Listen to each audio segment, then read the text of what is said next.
Syiah itu Pak, kalau sholat itu, kalau waladhdallin, mereka diam saja, tidak membaca amin seperti kita. Kalau mereka membaca amin, itu dalam paham Syiah dianggap sholatnya batal. Saya menjadi makmum, datang saya terlambat. Pas waladhdallin gitu, saya berdemonstrasi membaca aminnya keras, amin. Wah, gitu. Begitu selesai sholat, salam, mereka nengok saya semua. Saya Jamaah sekalian, kultum pada pagi hari ini membahas tentang Syiah. Beberapa hari ini kalau bapak-bapak perhatikan, viral di media massa sebuah musola atau masjid di Geger Kalong, Bandung. Ketika malam-malam lampunya nyala warna merah, di dalamnya orang menari-nari. Itu kalau saya menduga, dugaan kuat itu adalah orang-orang Syiah yang kemarin pada tanggal 10 Muharram memperingati wafatnya Imam Husain, cucu Nabi Muhammad Shallallahu Alaihi Wasallam. Nah, mereka merayakan peringatan Asyura 10 Muharram dengan cara memukul-mukul dirinya sendiri sambil berteriak, ya Husain, ya madlum, ya Husain, ya madlum. Biasanya seperti itu. Kalau bapak-bapak perhatikan di luar negeri sana, di Iran, negara yang mayoritas berpaham Syiah, tidak hanya memukul-mukul, bahkan menyayat-nyayat tangannya, badannya, sampai berdarah-darah. Bukan cuma dirinya, anaknya yang masih kecil juga dipukul-pukul, diset-set. Konon mereka berkeyakinan itu sebagai bentuk solidaritas. Bagaimana dulu cucu Nabi yang bernama Husain di sebelum dibunuh disiksa dulu. Nah, jamaah sekalian, itu memang bagian dari sejarah umat Islam. Jadi kalau Bapak perhatikan, sejarah umat Islam itu ada fitnah kubro, ada kejadian besar perang saudara antar sesama umat Islam itu sejak terbunuhnya khalifah yang ketiga, yaitu Utsman bin Affan. Utsman bin Affan ini dibunuh oleh orang yang diduga umat Islam sendiri. Khalifah Abu Bakar itu meninggal normal. Umar bin Khattab meninggal karena dibunuh. Setelah itu tapi yang membunuh Umar bin Khattab ini orang di luar Islam. Nah, Utsman bin Affan itu yang membunuh diduga orang yang beragama Islam sendiri. Kemudian berikutnya Ali bin Abi Thalib juga terbunuh juga.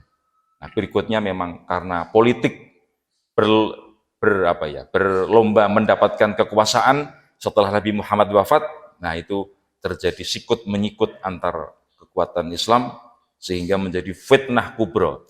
Kita umat Islam yang mayoritas ahlu sunnah wal jamaah mengambil sikap, kalau saya baca-baca ulama itu, kita diminta untuk menahan diri dari membahas konflik di zaman sahabat dulu. Nah itu Pak, itu yang harus kita sikapi. Beda dengan Syiah, kalau Syiah itu selalu mengulang-ulang terjadinya konflik sehingga terbunuhnya cucu Nabi yang bernama Husain. Husain ini anaknya Ali bin Abi Thalib, Sayyiduna Ali bin Abi Thalib. Nah, punya anak dua dari istri yang bernama Fatimah Zahra. Fatimah pakai po yang benar Pak. Fatimah Zahra punya anak dua, Hasan dan Husain. Hasan yang besar, Husain itu kecil. Dalam bahasa Arab, Husain itu namanya isim tasghir. Sahal adiknya Suhail. Abdullah adiknya Ubaid. Nah, itu namanya Hasan Husain. Nah, itu namanya isim tasghir yang kecil. Nah, orang-orang Syiah ini mereka selalu memperingati terbunuhnya Husain bin Ali ketika terjadi tragedi Karbala. Karbala itu nama daerah Bapak-Bapak sekalian, tempatnya kalau tidak salah di Irak sana. Ada tempat namanya Karbala. Nah, jemaah sekalian, Sebelum membahas lebih lanjut, Bapak-bapak perlu ketahui bersama bahwa Nabi Muhammad itu sebenarnya punya anak laki-laki. Jumlahnya 3 orang. Siapa-siapa? Ada yang hafal, Pak? Satu namanya Qasim, yang kedua namanya Ibrahim, yang ketiga namanya Abdullah. 3 orang, Pak, Nabi Muhammad itu. Hanya 3-tiganya itu meninggal di waktu kecil. Nah, gitu, Pak. Jadi kita itu kadang dengan artis, anaknya hafal namanya, cucunya artis hafal, istrinya, neneknya hafal semua, pembantunya pun kita hafal. Tapi kalau Nabi Muhammad, anaknya saja belum tentu hafal. Kemudian Nabi Muhammad punya putri 4 orang. Siapa, Pak? Yang pertama namanya Zainab, yang kedua namanya Ummi Kulthum, yang ketiga namanya Ruqayyah, yang keempat namanya Fatimah. Nah, itu, Pak. Nah, ini yang 3 ini dalam sejarah tidak tercatat punya putra atau putri atau tidak. Karena beberapa itu meninggal di waktu muda. Nah, yang punya keturunan itu dari Fatimah saja. Nah, Fatimah ini menikah dengan Ali bin Abi Thalib. Nah, saya, Pak, berpendapat, ya ini pemikiran saya, mengapa Allah itu, ini pertanyaan yang nakal itu, kenapa Allah itu tidak memberikan anak laki-laki kepada Nabi Muhammad? Mungkin, Pak, kenapa Allah itu mewafatkan putra-putra Nabi yang laki-laki? Karena kalau Nabi Muhammad punya anak laki-laki, itu nanti patut kemungkinan potensinya itu akan dianggap Nabi kedua setelah Nabi Muhammad. Nah, oleh karena itu hikmahnya, Pak. Kemungkinan ya, Pak, ini sih wallahu itu Allah yang memiliki rahasia. Cuman ini pemikiran saya, kenapa ya Allah itu mewafatkan anak-anak Nabi yang laki-laki, yang hidup kok yang perempuan? Nah, kemungkinan, ya ini sih prasangka kita sebagai manusia karena punya pikiran bisa meraba-raba. Allah itu kalau Nabi Muhammad itu punya anak laki-laki nanti bakal dianggap Nabi. Jangankan anak, Pak, Ali bin Abi Thalib itu hanya menantu Nabi Muhammad pun dianggap seolah-olah Nabi atau lebih besar dari Nabi. Nah, inilah orang-orang Syiah, jamaah sekalian. Syiah sendiri artinya pengikut Imam Ali, Amirul Mukminin. Nah, jemaah sekalian. Kemudian, jemaah sekalian, yang perlu diketahui, Syiah itu memiliki atau meyakini adanya 12 imam yang maksum, terbebas dari dosa. Mereka itu terbebas dari dosa. Bahkan kalau kita membaca, kalau Bapak-bapak punya buku hadis-hadis Syiah, ada 4, saya punya 1, Pak, tapi versi PDF, dalam bahasa Arab semua tapi. Itu meyakini bahwa imam-imam inilah yang mengatur dunia dan seisinya. Itu kadang keterlaluan menurut saya itu. Ya enggak lah, harusnya Allah lah yang mengatur ya. Mereka tuh kadang keyakinannya itu agak aneh. Yaitu Imam Ali, aslinya pakai ain, Pak, Ali, Amirul Mukminin, yang kedua Hasan Al-Mujtaba, yang kedua Imam Husain Asy-Syahid, karena meninggal dalam keadaan syahid. Berikutnya Imam Ali Zainal Abidin, kemudian Imam Muhammad Al-Baqir, kemudian Ja'far As-Shadiq, dan seterusnya sampai terakhir Imam ke-12 itu namanya Imam Mahdi, yaitu Muhammad, putra dari bapaknya, namanya disebutnya bapaknya itu namanya Imam Hasan Al-Askari. Imam yang ke-12 ini dipercaya menjadi Imam Mahdi, yang saat ini sedang ngumpet, sedang bersembunyi di gua yang bernama, guanya itu Sirdab, di kota yang namanya Samaro, di kota Samaro. Saya belum pernah ke sana, Bapak-bapak barangkali yang pernah ke sana silakan. Di kota Irak sana, Pak, di daerah Tikrit atau Kabul, di dekat Irak. Saya belum pernah ke sana. Nah, Imam ke-12 ini diyakini sebagai Imam Mahdi yang sekarang itu sedang bersembunyi, nanti di akhir zaman akan turun atau keluar kembali. Konon, Pak, katanya kalau kita baca-baca di literasi itu, orang-orang Syiah itu kalau sore hari itu berdiri di depan gua Sirdap tadi, memanggil-manggil Imam Mahdi, segera keluar, segera keluar. Tapi sampai sekarang sudah ribuan tahun tetap belum keluar. Nah, ini kalau kita meyakini, kalau bapak-bapak mungkin meyakini Imam Mahdi ya belum keluar, nanti di akhir zaman keluarnya. Nah, kalau ada sebagian dari orang Islam juga yang tidak meyakini adanya Imam Mahdi, ya silakan saja Pak. Karena itu tidak masuk dalam rukun iman. Kalau Bapak-Bapak baca Buya Hamka itu, orang-orang Muhammadiyah sebagian yang mungkin tidak meyakini adanya Imam Mahdi. Bapak-Bapak kalau ngaji di Persis, Persis itu termasuk yang tidak begitu meyakini Imam Mahdi. Karena menurut orang-orang Persis, hadis yang berkaitan dengan Imam Mahdi itu tidak sampai derajat sahih, katanya seperti itu Pak. Wallahu a'lam. Tapi kalaupun meyakini adanya Imam Mahdi, itu tentu saat ini belum ada. Nanti datangnya di akhir zaman. Nah, jamaah sekalian, cerita sedikit Pak. Sebelum COVID Pak, saya pernah ke Tanjung Sari dekat sini kan Pak. Alun-alun Tanjung Sari itu Pak, dari sini belok kiri, dulu belum ada tol, masjid alun-alun itu belok kiri, itu saya pernah ke situ sholat maghrib, agak aneh, ada musola atau masjid, pinggir-pinggirnya itu ada foto-foto orang, foto-foto imam. Saya menduga, ini kayaknya masjid Syiah. Ternyata benar Pak, sampai maghrib saya di sana, ciri Syiah itu Pak, kalau sholat itu, kalau waladhdallin, mereka diam saja, tidak membaca amin seperti kita. Kalau mereka membaca amin, itu dalam paham Syiah, dianggap sholatnya batal. Saya menjadi makmum, datang saya terlambat. Pas waladhdallin gitu, saya berdemonstrasi membaca aminnya keras. Amin, gitu. Begitu selesai sholat, salam, mereka nengok saya semua. Saya langsung dengan tegapnya melihat, saya bukan Syiah. Gitu Pak. Ya nanti bapak-bapak suatu saat kalau nanti sholat ada masjid atau musola kok waladhdallin kok diem saja, itu patut diduga kuat itu Syiah.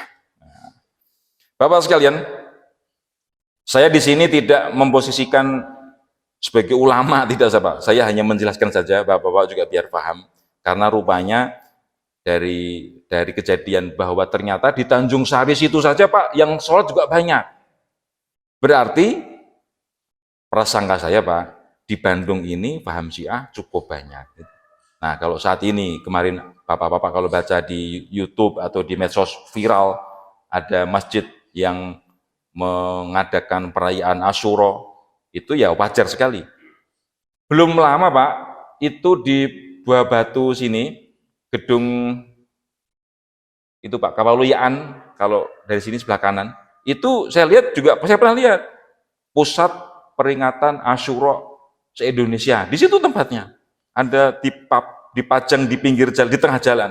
Besar. Mungkin bapak-bapak nggak ngeh apa itu peringatan Asyura. Nah, saya langsung paham, ini pasti Syiah ini. Masuk di medsos. Tapi itu sudah beberapa tahun yang lalu sebelum COVID.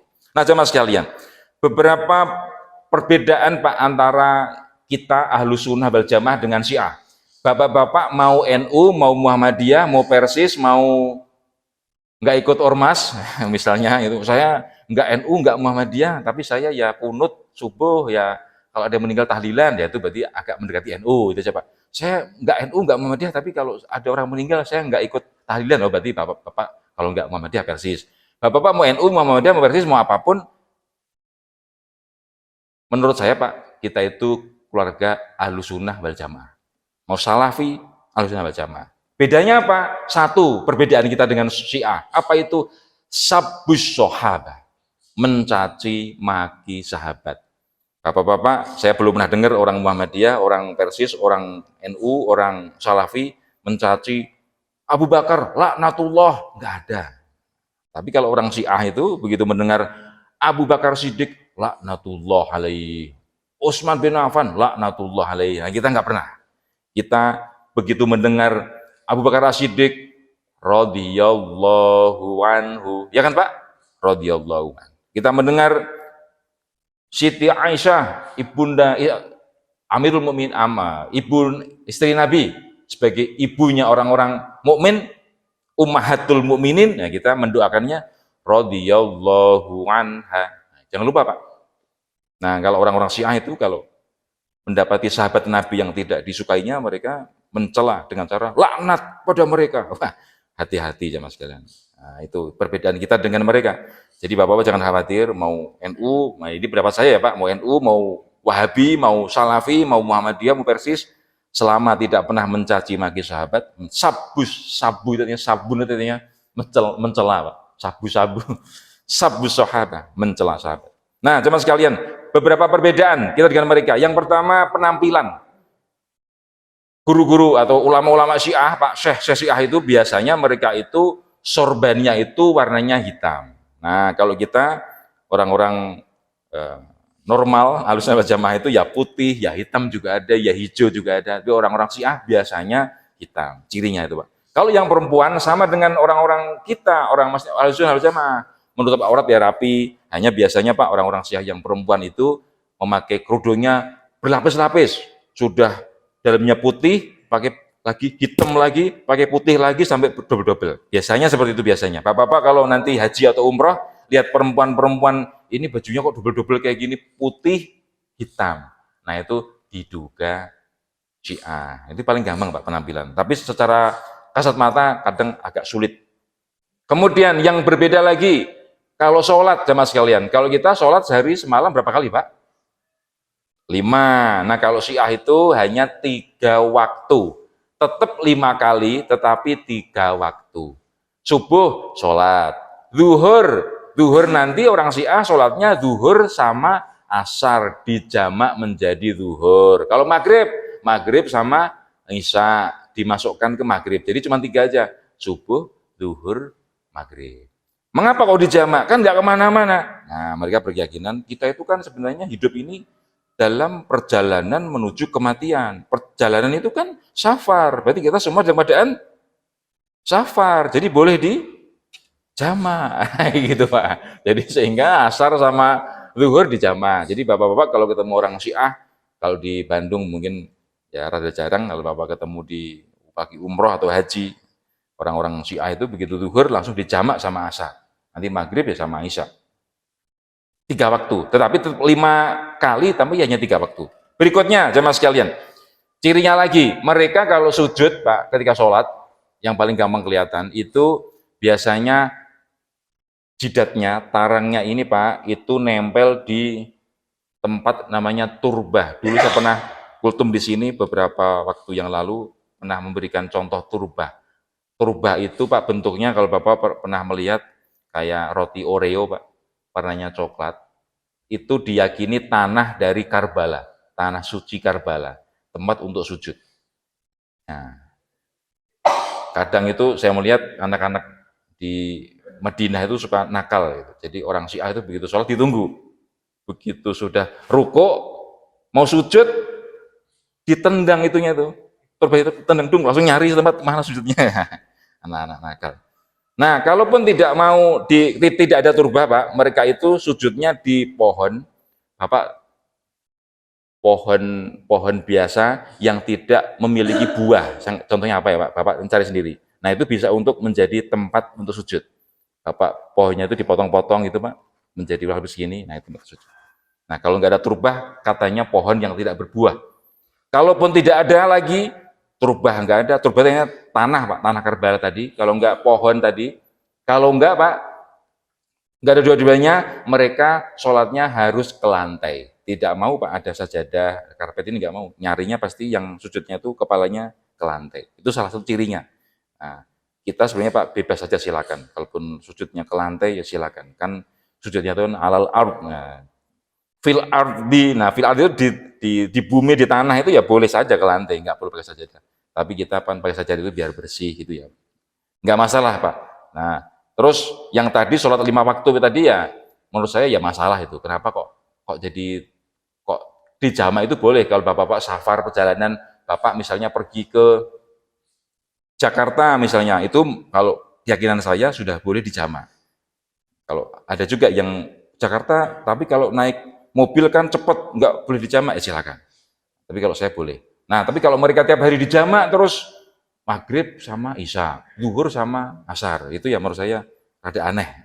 Kemudian yang ketiga Pak, perbedaan kita, yang penampilan yang gampang. Ketika sholat, Allahu Akbar, itu kan kalau kita bersedekap. Sedekapnya kita macam-macam Pak, ada yang di sini, ada yang di sini, ya kan Pak, Bapak lihat sendiri. Tapi semua bersedekap ada yang di sini. Kalau di sini, ya keyakinan Bapak kalau baca fikih hasil Bahtul Masail di NU, Muhammadiyah itu semua di sini antara pusar dengan dada. Kalau mohon maaf, kalau yang di sini itu biasanya orang-orang Salafi itu di sini Pak, di atas dada itu di sini. Ada yang di sini, karena meyakini bahwa jantung atau hati itu, mana di sebelah kiri, tapi tetap sedekap. Yang aneh lagi kadang kita tuh gini Pak, Allah Akbar tuh nggak gini tapi tangan gini. Nah, kanan dulu, jadi mudah-mudahan sih nggak sampai muter-muter gitu ya Pak, sekali aja. Ada yang seperti itu ya kita tuh. Tapi kalau orang Syiah, Allahu Akbar tangannya lurus. Namanya irsal. Irsal itu lurus. Bapak kalau di Masjid Nabawi, di Masjidil Haram, atau Bapak ketemu tetangganya yang sholatnya kok lurus gini. Nah itu ciri-ciri Syiah. Walaupun Pak, Bapak kalau sholat di Masjidil Haram, Masjid Nabawi yang lurus belum tentu Syiah semua. Bapak-bapak kalau ketemu orang dari Uni Emirat Arab, Dubai itu mereka madhabnya itu Maliki, itu juga lurus seperti itu. Nah bedanya lagi berikutnya Pak, setiap mau gerakan orang-orang Syiah itu kalau sholat itu selalu takbir semua. Bapak-bapak kalau mau ruku kan Allahu Akbar, kita ruku, sami Allah liman hamidah. Kalau mau sujud ruku enggak? Takbir enggak Pak? Nah coba perhatikan Bapak, Allahu Akbar mau sujud takbir enggak Pak? Enggak takbir. Nah, Bapak sudah duduk nih, mau sujud takbir enggak? Enggak. Nah, kalau orang Syiah duduk pun kalau mau sujud itu takbir juga. Allah sujud itu. Nah, pakai takbir semua. Cirinya itu. Kemudian cirinya lagi. Setiap sholat, mau zuhur, mau asar, mau maghrib, mau isya, mau subuh, semua memakai kunut, membaca kunut. Nah, itu cirinya Pak. Jadi begitu etidal, sami Allah liman hamidah, doa dulu, doa kunut lama. Bahkan saya melihat setiap rekaat itu mereka membaca kunut. Setiap rekaat. Yang dibaca kunutnya apa, saya kurang tahu Pak. Berikutnya, cirinya lagi Pak. Ini ciri saya lihat di YouTube Pak, saya perhatikan. Itu hampir semua imam-imam Syiah ketika sholat di masjid yang besar maupun yang kecil Pak, itu bacaannya tidak ada yang fasih. Saya nggak tahu tuh Pak, itu kok jadi ciri. Bapak silakan lihat nanti di YouTube lah, kita nggak usah pergi ke Iran sana. Bacanya itu nggak fasih Pak. Bapak-bapak perhatikan, orang Indonesia, orang Brunei, orang Malaysia, orang Amerika, semua kalau jadi imam rata-rata ya fasih bacanya itu. Orang-orang Syiah itu, waduh, bacaannya berantakan. Panjang pendeknya kacau, baca shot sama shin nggak bisa membedakan. Bapak-bapak kalau mau tahu Pak, orang-orang Iran itu tidak dianggap orang Arab, mereka orang Persia dianggapnya itu. Nah, baca itu kurang fasih. Kemudian jamaah sekalian, perbedaan yang lebih susah lagi Pak, perbedaan rukun iman dan rukun Islamnya juga beda. Nah, kalau kita rukun iman ada berapa Pak? 6. Pertama apa Pak? Iman kepada Allah. Nah, kalau orang Syiah itu yang pertama, rukun imannya itu tauhid. Ya, oke lah, hampir sama. Tauhid itu artinya mengesahkan Allah, oke. Yang kedua, rukun imannya itu adalah an-nubuwah. Nubuwah itu mempercayai Nabi Muhammad. Oke, hampir mirip-mirip. Ada lagi yang ketiga, yaitu imamah, meyakini imam. Nah, kalau kita nggak ada, kita ya rukun iman itu percaya pada Allah, percaya pada apa Pak? Al-imanu billah wa malaikatihi wa kutubihi wa rusulih, kitab-kitabnya, rasulnya, kemudian imam kepada hari akhir, takdirnya. Kalau rukun iman Syiah tauhid. Yang kedua adalah nubuwah, kenabian. Yang ketiga adalah imamah. Yang keempat adalah al-adlu, keadilan Allah. Nah, mereka rukun imannya begini. Yang kelima adalah al-ma'ad. Ma'ad itu artinya janji Allah, maksudnya hari kiamat. Nah, itu Pak. Biar Bapak juga biar tahu. Kalau kita 6, kalau mereka 5. Apa tadi Pak? Biar Bapak biar hafal nih. Tauhid, nubuwah, yang ketiga apa Pak? Imamah, yang keempat apa Pak? Al-adlu, adil maksudnya, al-adlu, adil. Yang kelima adalah apa? Al-ma'ad. Nah, Bapak tidak ada ilmu nih, kita tahu rukun iman Syiah itu ada 5. Berikutnya, rukun Islam. Kalau kita ada berapa Pak? 5. Apa saja Pak? Baca syahadat. Kedua, sholat. Ketiga, zakat. 4, puasa. 5, haji. Nah, kalau Syiah Pak, rukun Islam menurut mereka yang pertama langsung sholat. Bapak juga biar tahu, syahadat nggak ada.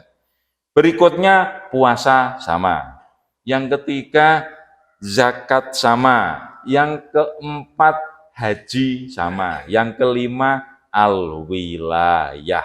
Nah, wilayah itu artinya loyalitas kepada imam. Nah itu Pak, itu rukun Islam bagi mereka. Loyalitas dengan wilayah. Nah itu sama sekalian. Beberapa perbedaan. Kemudian terakhir, sebenarnya Syiah itu termasuk Islam atau tidak? Nah ini Bapak-Bapak juga biar tahu. Saya Pak tidak pada posisi menghakimi, saya hanya menjelaskan saja. Saya perhatikan jemaah sekalian, ulama Islam di dunia ini terbagi menjadi 3. 1, ulama yang mutasahil, ulama yang longgar. Menganggap Syiah itu madhab kelima. Yang 1, madhab apa Pak? Di kita itu, yang sering kita kenal, yang paling tua dulu, madhab Abu Hanifah, Hanafi. Yang kedua, madhab yang tertua nomor 2, madhab Maliki. Yang ketiga, madhab Syafi'i. Yang keempat, madhab Hambali. Nah yang kelima ini, madhab Ja'fari, Ja'far As-Shadiq, atau madhab Ahlu Bait. Nah itu ulama yang mutasahil, yang longgar. Contohnya siapa? Dulu tahun 2005 Pak, ada pertemuan ulama sedunia di Aman di mana ya Pak? Di Yordania. Itu dari Indonesia juga diundang juga, dari NU diundang. Waktu itu yang hadir kalau tidak salah Kiai Haji Hashim Muzadi, Allahu yarham. Dari Muhammadiyah hadir itu Pak Profesor Dr. Din Samsudin. Nah itu menyepakati bahwa Syiah itu menjadi mazhab kelima. Bapak-bapak perhatikan, pendapat Kiai Haji Said Agil Siraj itu juga berpendapat Syiah itu mazhab yang ke-5.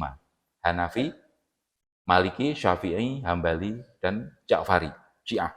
Nah, itu yang mutasahil, yang berlonggar-longgar. Ada lagi pendapat yang mutawasid, yang pertengahan. Menganggap Syiah itu sesat. Sesat. Itu diyakini oleh ya hampir sebagian ulama-ulama NU, ulama-ulama Muhammadiyah, ulama-ulama Persis berpendapat Syiah itu ya Islam tapi menyimpang.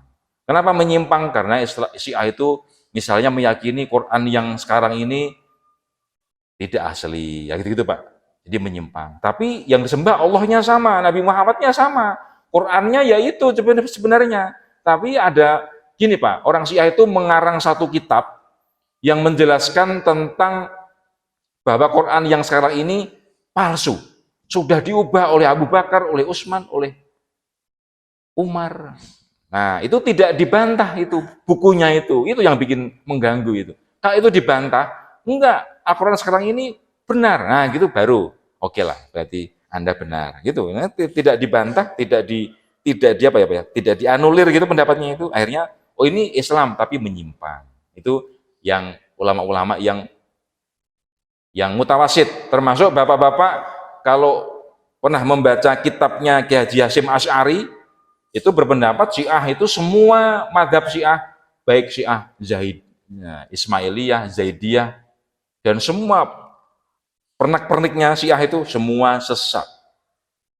Nah, yang ketiga itu ulama yang mutasyaddid, yang keras, berpendapat Syiah itu sudah bukan Islam lagi. Nah, kenapa? Karena rukun imannya sudah beda, rukun Islamnya sudah beda.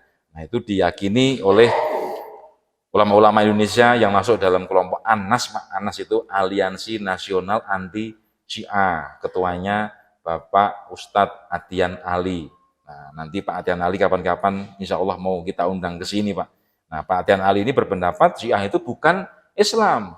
Karena apa? Karena rukun imannya beda, rukun Islamnya beda, Quran mereka tidak beriman 100%, nah gitu Pak. Kepada sahabat mereka mencaci maki, dan sebagainya, dan sebagainya. Nah, itu yang benar yang mana tiga itu Pak? Mau tetap mazhab Islam, atau sesat, atau bukan Islam, wallahu alam. Saya tidak pada posisi untuk menghakimi. Yang jelas Bapak-Bapak sekalian, kalau Bapak perhatikan, walaupun mereka itu bagaimana, mereka tetap diperbolehkan memasuki kota suci Mekah, Madinah. Tetap boleh haji, boleh umroh. Nah itu salah satu apa ya Pak? Salah satu bukti bahwa ternyata ulama-ulama Saudi Arabia yang berpaham keras pun, Bapak-bapak perhatikan, di antara ulama sedunia ini yang paling keras, paling ketat kepada Syiah itu ulama-ulama di Saudi Arabia yang mungkin sebagai orang menganggap Wahabi Salafi itu paling ketat Pak. Menurut saya sih hati-hati. Tapi masih tetap masih memperbolehkan orang-orang Syiah, orang Iran datang ke tanah suci. Karena yang boleh ke tanah suci itu hanya boleh umat Islam saja. Bapak tahu ulama sedunia itu sudah sepakat jamaah Ahmadiyah itu tidak boleh masuk Mekah maupun Madinah. Masjidnya disebutnya masjidnya tempel, apa tempel itu Pak? Kuil.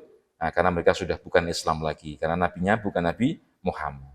Nah, demikian jemaah sekalian sebagai apa ya, mudah-mudahan dapat menambah pengetahuan ilmu bagi bapak-bapak sekalian. Nah, kita juga harus menjaga anak-anak kita. Sudah Pak, kalau kita Ahlus Sunnah wal Jamaah, anak-anak kita silakan Ahlus Sunnah wal Jamaah saja. Kalau bapak-bapak itu berpaham NU, anak-anaknya yang dididik NU. Bapak-bapak paham Muhammadiyah, dididik Muhammadiyah. Bapak-bapak Persis, anak dididik Persis nggak masalah. Dipelihara keyakinannya itu. Asal jangan menyimpang jauh. Nah, menyimpang jauh itu misalnya ya Syiah, kemudian Ahmadiyah itu sudah jauh sekali menyimpangnya itu. Sudah Pak, kita Islamnya Islam yang sesuai dengan yang difahami oleh mayoritas saja. As-sawadul a'dham saja, jangan yang aneh-aneh. Demikian jamaah sekalian, kultum pada pagi hari ini, mudah-mudahan sedikit ada manfaatnya. Aku qouli hadza fastaghfirullah li wa lakum. Wassalamualaikum warahmatullahi wabarakatuh.